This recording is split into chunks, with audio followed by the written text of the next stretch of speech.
प्रणाम।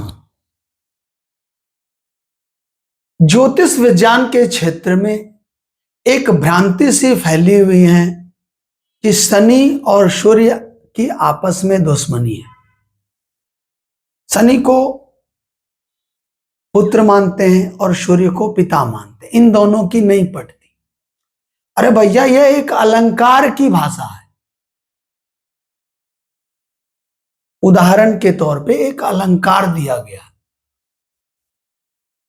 परंतु मेरा अपना यह अनुभव है, वर्षों के अध्ययन अध्यापन के परिणाम स्वरूप इस निष्कर्ष पे पहुंचता हूं कि कभी कभी मैं हाथों पे लकीरों पे पाता हूं कि शनि की रेखा भी टूटी हुई है और सूर्य की रेखा भी टूटी हुई है। तो उसको यूं समझो कि मकान में आगे की ओर भी गड्ढा है, दरवाजे पे भी गड्ढा हो और पीछे की ओर भी गड्ढा हो, तो दोनों गड्ढे को भरना चाहिए कि नहीं? दोनों गड्ढे को भरना चाहिए। इस प्रकार ऐसी स्थिति में जब सैटर्न भी बाधित हो, शनि भी बाधित हो और सूर्य भी बाधित हो, तो सूर्य और शनि दोनों के रत्न चलाने चाहिए। परंतु ज्यादातर विद्वान ज्योतिषी एक परंपरा या ढर्रा सा बना लिए हैं कि जब शनि का रत्न होगा तो सूर्य के रत्न नहीं डालने, या जब सूर्य का रत्न डालना है तो शनि के रत्न नहीं डालने हैं, क्योंकि आपस में दुश्मनी है। पता नहीं खोपड़ी में कौन सा कीड़ा काटा है, कौन सी वो चला गया है, एक लकीर के फकीर से बने हैं। अरे जब दोनों तार टूटे हुए हैं तो दोनों को जोड़ो ना भाई। ये छोटी सी बात, व्यवहारिक बात समझ में नहीं आती है, क्योंकि लोग अपनी बुद्धि नहीं लगाते। शास्त्र तो दिग्दर्शन कराने के लिए, पर यस्य नास्ति स्वयं प्रज्ञा शास्त्रम तस्य करोति किम लोचनाभ्याम विहीनस्य दर्पणम किम करिष्यति। जिसकी अपनी बुद्धि ना हो तो शास्त्र भी उसे दिशा निर्देश नहीं दे सकता, क्योंकि लोचनाभ्याम विहीनस्य, आंख से अंधे को दर्पण भी तस्वीर नहीं दिखाएगा। तो शास्त्र एक दर्पण के समान है और उसे अपनी प्रज्ञा से, अपनी बुद्धि से, अपनी तीसरी आंख से उस शास्त्र के मर्म को समझें। तो जब अपनी बुद्धि से मर्म को समझेंगे तो बात स्पष्ट होगी। अब देखिए ना, शास्त्रों में मत्स्यगंधा के बारे में आता है कि मत्स्यगंधा के शरीर से दिव्य गंध निकलता रहता था। राजा ने जब कृपा की तो उसके शरीर से दिव्य गंध निकलने लगा। अरे नाम ही जब मत्स्यगंधा है तो स्वाभाविक रूप से उसके शरीर से, मछली मारने वाली मछुआरन की बेटी है और मछली मारने जैसा कार्यक्रम है, तो मछली का गंध ही तो आएगा। लेकिन नहीं, लोगों ने केवल परंपराओं से पढ़ा, और जब राजा के संपर्क में गई तो दिव्यता थी ही रूप में। उसे चंदन, उपटन, केसर, तरह तरह के उपटन लगे होंगे तो उसके शरीर से दिव्य सुगंधी आने लगी। तो यह जो सिस्टम बना, यह जो परंपराएं बनी,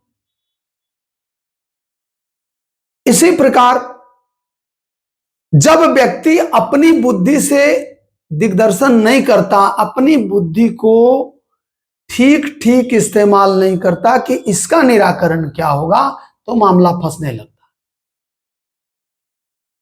जैसे मैं कह रहा था कि शनि और सूर्य को आपस में प्रतिद्वंदी मान लेते, जबकि ऐसा नहीं है।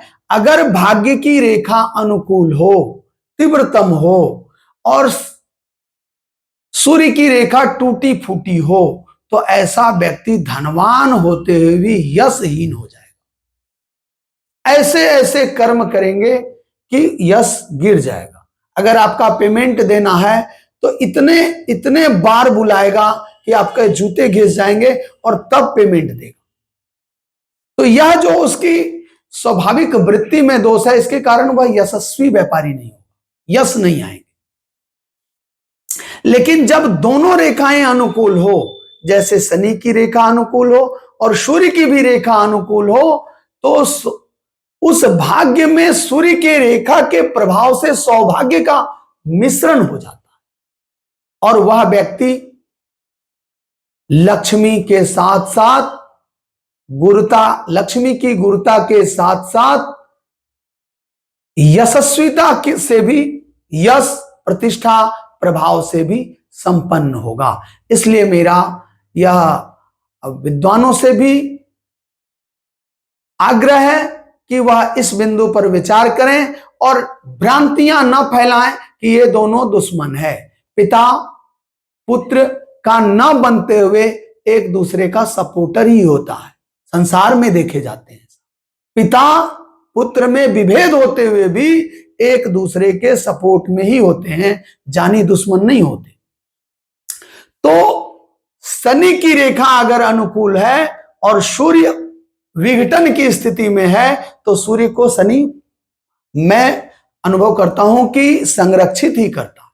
इसी प्रकार अगर सूर्य की रेखा टूटी हो और शनि की रेखा अनुकूल हो तो शनि उसको सपोर्ट कर देता है, और शनि की रेखा अगर टूटी हो और सूर्य की रेखा प्रबल हो अनुकूल हो तो विपरीत स्थितियों में भी ऐसा व्यक्ति गरीबी को झेलते हुए भी मान और सम्मान और गरिमा को बचाए रखेगा और गरिमा युक्त जीवन ही जिएगा। ऐसा 100 में 100% हाथों पे दिखाई देते हैं और इसको मैंने कभी भी असत्य नहीं पाया। इसलिए मेरा निवेदन है कि दोनों को समान दृष्टि से आकलन करें और तब दोनों का कंपैरिजन करें, तुलना करें, तराजू पे तौलें और तब निर्णय पर पहुंचें। ज्योतिष वृंदों से आग्रह है कि वह तुलनात्मक तौल आपके ज्योतिष विज्ञान के क्षेत्र में एक मजबूती प्रदान करेगा, एक आयाम स्थापित करेगा और आप अपने यजमानों का बेहतर दिशा निर्देशन और दिग्दर्शन कर पाएंगे। धन्यवाद।